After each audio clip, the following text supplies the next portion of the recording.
listening to TC TAUX on TNT. Hey, what's going on, guys? It is TC here, back with another episode of TC Talks, and today we're going to be talking all about the NFL. Now, the Bills setting the tone of the season. Oh my God. Talk about dethroning the king.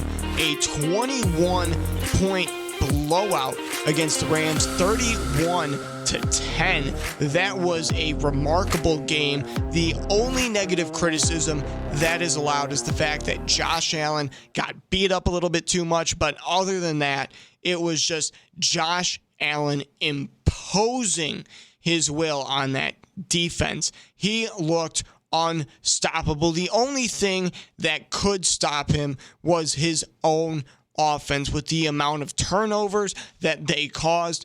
You know, the fact that Josh Allen was able to go out there and still put up a 21-point victory or 21-point victory is impeccable. The fact that defense only gave up 10 points is what's also impeccable in that regard too. Now, I know the Rams did not look good at all in this game, but the Bills looked perfect. The only thing that was off a little bit was the receiving unit, but McKenzie made up for that early mistake by securing one of the touchdowns later in the game. But overall, the Bills look absolutely phenomenal. And another team that I think is going to look absolutely phenomenal after week one is the Chicago Bears. Put some respect on Justin Fields. He deserves it. He looked great in his first game against the 49ers last year. This year, the season opener, I expect nothing different except a win instead of a loss for this game. And people are actually going to remember how well Justin Fields can play when he goes out there and performs against this top defense and tears them to shreds. I know a lot of people aren't expecting that because the offensive line is bad.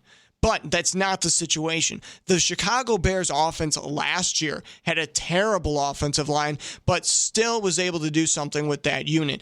This year, Justin Fields has, in my opinion, an improved offensive line, and on top of that, blocking schemes that work in his favor. He has his favorite targets, which was Darnell Mooney, Cole Kmet, David Montgomery, all there for him to throw to, all his options, versus Trey Lance is going into his first year as the official starter, and on top of that, the wide receiver room looks a lot worse for him than it did just a year ago. So honestly, I got to give it to Chicago in this game. Justin Fields is going to look fantastic, mark my words. The Eagles, they're going to probably look just as fantastic as Justin Fields, if not better, because they're doing it as a unit. They had probably the best offseason in recent memory. It was impeccable how well this team improved this offseason. So look for them to be one of the most competitive teams in the NFC, and they should handedly beat the Lions. Then we got a game that is a little bit more interesting. Steelers and Bengals. These rivals are going to be playing, and I know the Bengals are going to win, but at the same time, the Steelers are going to make it a closer game than I think a lot of people expect. The Steelers were still a pretty solid team overall last year. The biggest issue was Big Ben, so these small upgrades at quarterback could go a long way with Mitch Trubisky under center in this one. Then we got the Pats and the Dolphins, and I want to say the Pats because I love Mac Jones, but at the same time, I think the Dolphins are going to be winning this game because Tyreek Hill and Tua are just a great duo. It seems like a match made in heaven, probably even better than Patrick Mahomes and Tyreek Hill, but honestly, that's just my speculation. I think the Dolphins are going to be walking away with this one, but look for Bill Belichick to make it a little bit more competitive than I'm making it seem. Then we got the Browns and Panthers, and this one is going to be a blowout. I think Baker Mayfield was watching Thursday Night Football and thought, you know what? I'm going to do that this upcoming Sunday. So look for Baker Mayfield to just completely own the Browns coming up on Sunday. Make sure you don't miss it, 12 p.m. this upcoming Sunday. Then you have the Colts taking on the Texans, and this game is going to be a little bit more interesting, but I still got to lean with the Colts. I don't think either of these teams are going to be all that competitive, but the Colts are a better team than the Texans. They just don't really have anything going on for them down there in the Longhorn State. So I got to give it to Indianapolis in this one. Then you got the Saints taking on the Falcons, and the Saints are looking to make a name for themselves this year. They had a pretty decent 2021 season, but this year they're really hoping to solidify themselves as a playoff contender. The Falcons are hoping that the Saints start their season in just that way because their team is absolutely atrocious with no good upside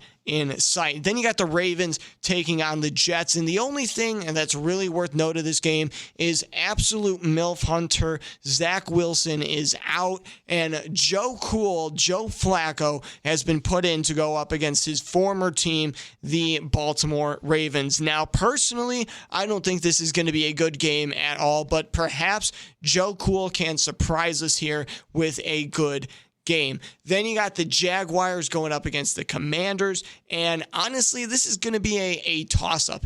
This is a pretty close game. I think the Commanders are a pretty bad team, but honestly, I'm not sold on the Jaguars in any regard, especially Trevor Lawrence. So this is one that I'm more leaning towards the Jags, but honestly, not by much. The Commanders are bad and the Jags are bad, but I think this is going to be an important game for Bears fans to watch just based off the fact Chicago plays both of these teams, and these are two teams they need to be able to beat to be a decent team this year. Then you got the Packers taking on the Vikings, and let's be honest, Kirk Cousins is not the answer for Minnesota. They need to move on. Just throw him in the river and start over. Come on, you got so much talent up there that they should just rebuild that team right now. They got some young talent they could use as their stud and their guys to build around, but keeping Kirk Cousins hurts them in the long run, and it's hurting them right now as well. So Packers handedly in this game.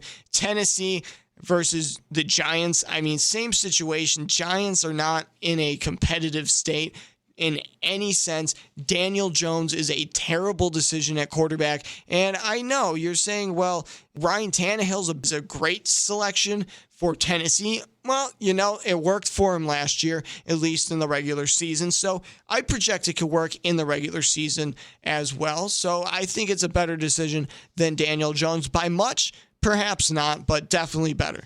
Then you got the Raiders taking on the Chargers, and as much as I want to say the duo of Derek Carr and Devontae Adams is going to be deadly in what's going to put the Raiders over the top of the Chargers, I really don't think so. This is going to be a close game. It's going to be probably one of the few games that I get wrong, but I'm going to have to lean with the Chargers on this one, although it's going to be a close one. Then you got the Chiefs taking on the Cardinals, and I don't see the Cardinals being all that competitive, especially based off the offseason that Kyler Murray had to endure. I just don't see this team performing well. It's going to be a down year for Arizona and Kyler Murray. The Chiefs, I know they got a weakened team compared to what they had last year, but Patrick Mahomes, he is known to make something out of nothing repeatedly. So with Juju Smith-Schuster as one of his weapons, I think he's going to be just fine, especially with Travis Kelce in the wings to help him out.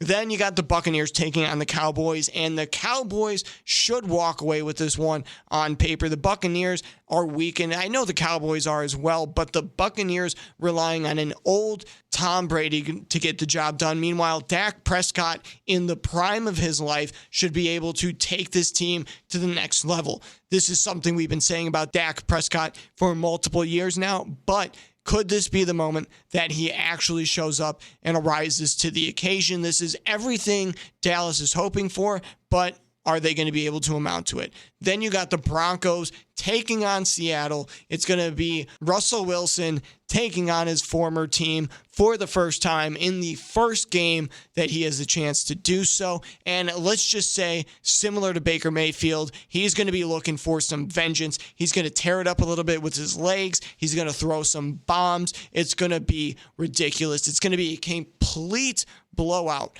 by the end of the first half. Broncos easily over the Seahawks in this one. But what do you guys think? Which ones did I get wrong? I already see a bunch of you going off in the comment section telling me the Bears are going to get absolutely obliterated by the 49ers, which you're entitled to that opinion. But when the Bears win, when you look at that final score on Sunday, just remember TC told you first. TC was right, and you got to put some respect on TC down in the comment section, and love to you for when you do so. But which other ones did I get wrong? Which other ones do you disagree with, or do you think I got 100%? I want to know your thoughts down in the comment section below. Until next time, this has been TC with another episode of TC Talks. Peace.